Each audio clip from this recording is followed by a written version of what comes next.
Rome's Colosseum bathed in red over the weekend. That was done in solidarity with the persecuted Christians. Hundreds gathered outside of the famous monument on Saturday. Speakers included the husband and daughter of Asia Bibi. She's a Catholic Pakistani woman in jail facing a death sentence for alleged blasphemy. Her family says her faith is keeping her going.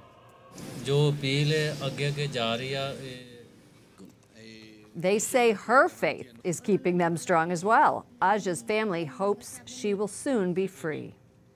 Joining us now, Vatican correspondent Juliet Linley from Rome after a week off. Lovely to see you. Tell us, Juliet, what exactly is Asia Bibi being accused of?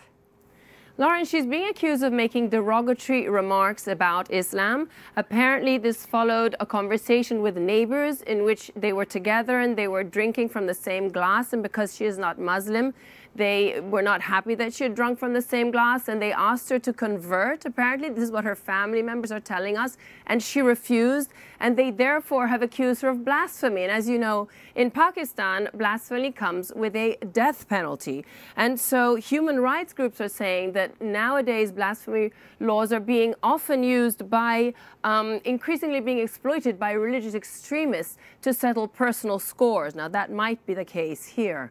Bibi's husband and daughter met the Pope over the weekend. Are they asking him to intervene? Well, they were going to ask him to pray for her freedom, and they were also calling on the international community to support them as they seek to have her released. Now, she's been in jail for 8 years, and the family said that they are awaiting a ruling from the Supreme Court, but they said that all of this is costing them a lot in legal fees. So they were asking also if people could contribute perhaps to their campaign also in financial terms. Overall, Juliet, right now, what is the climate for Christians in Pakistan? Now, there are 4 million Christians in Pakistan that has a population of about 196 million.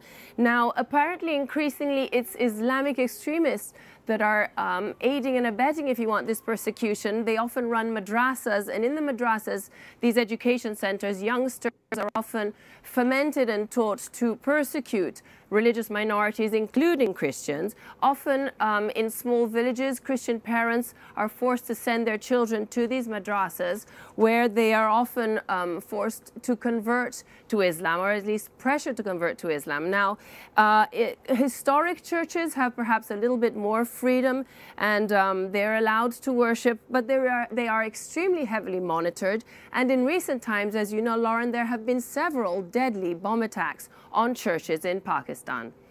Juliet, I have to ask you before you go about the snow. I could see it earlier on the rooftop behind you. This is a rare occasion, isn't it? It is so rare. The last time was in 2012, but the heaviest snowfall really was back in 1985, and I remember that well, and I remember our school was actually closed for a week in those days. Now, my children are very thrilled that today and tomorrow schools here in Rome have been shut, even though there's a very tiny snowfall. That's what I was going to say. It looks like it's just this much snow. I know.